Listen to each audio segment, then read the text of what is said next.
Hello everyone, my name is Moji. You're watching a Bitcoin Bubble News channel. And it's gotten to the point where, in the US, the biggest tech companies' owners are also the biggest donors to both parties.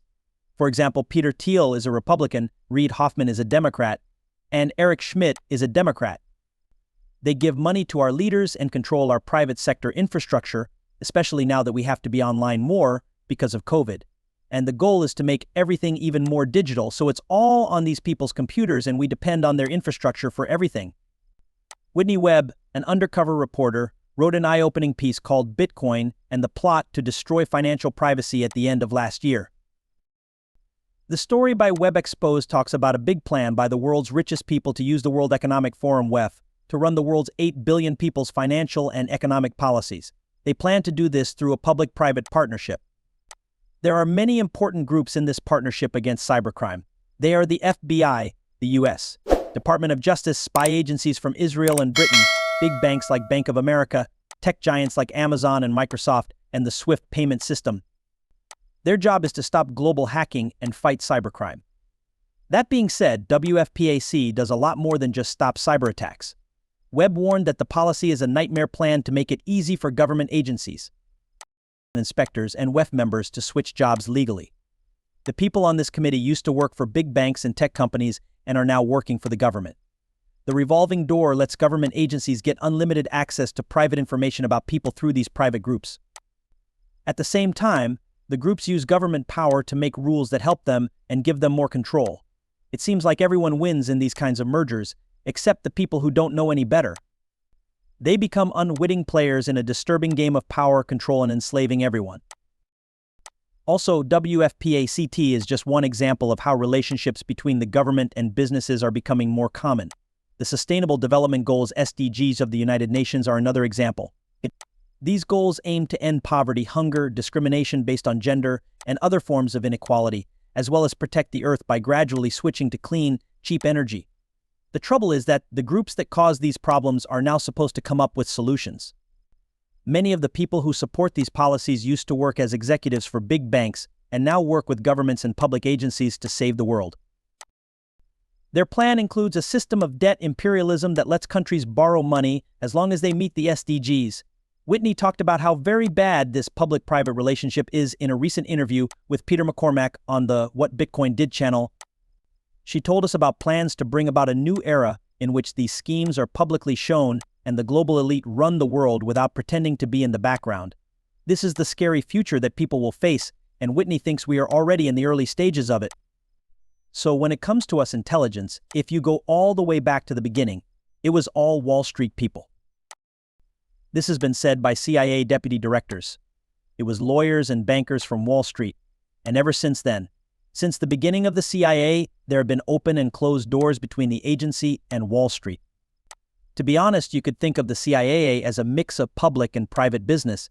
It's supposed to be a public safety body, but for most of its history, it's been Wall Street's secret police. That's why its first coups, like the one in Guatemala, were done for United Fruit, a big American international company that was later bought by Leon Black's father and then by Leslie Wexner's business mentor. I know what his bad name is. Yes. Then there's things like the coup in Iran over Anglo-American oil, where they lost their interests. You could say that the 1973 coup in Chile happened because of attempts to nationalize copper, which would have hurt mostly Western mining companies.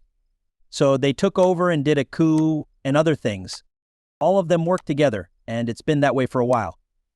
Anyway, I think that when the information age came along, the CIA saw a chance. Wait, let me back up a bit. The internet has been around since the beginning. It was first called ARPANET, which was a Pentagon project. And if you really want to learn more about that past, I really think you should read Surveillance Valley by Yasha Levine. Early on, companies that would come to rule the internet were tried to be king-made. And that did happen. It's just a matter of the record. Big tech companies are the ones you should look at. I have written about how Facebook was basically made from the ashes of a failed DARPA program called LifeLog. It was created by the same person who created Total Information Awareness, which was one of the craziest surveillance plans ever put forward in US history, and then resurrected as Palantir.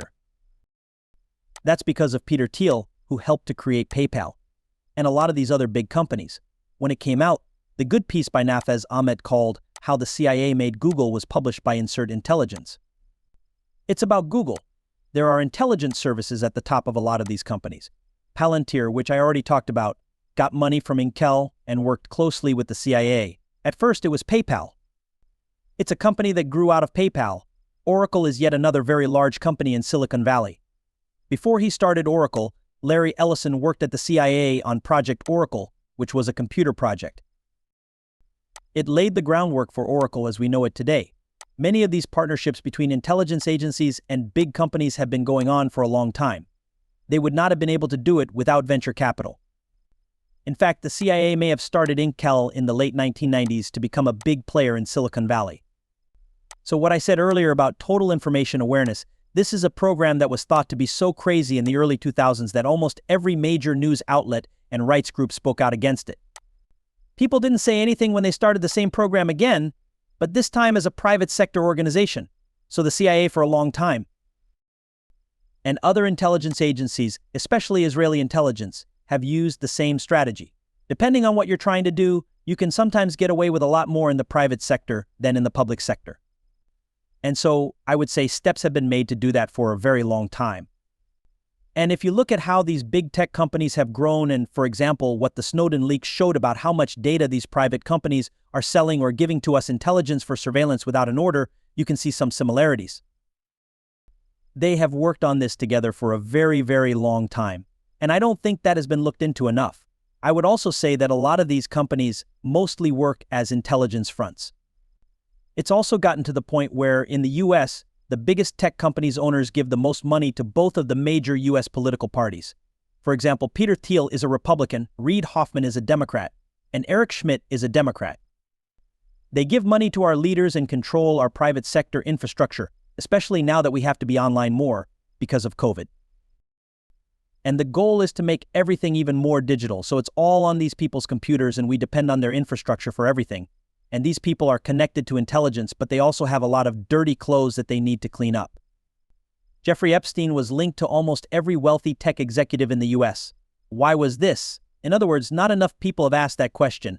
Why did so many of them have to show up in court for the J.P. Morgan Epstein case in the US Virgin Islands, which was eventually settled? It was a lot of money that J.P. Morgan paid to get rid of everything. And I think that the idea of intelligence services moving into the private sector to hide the public's dislike of these services is also something that you could think about.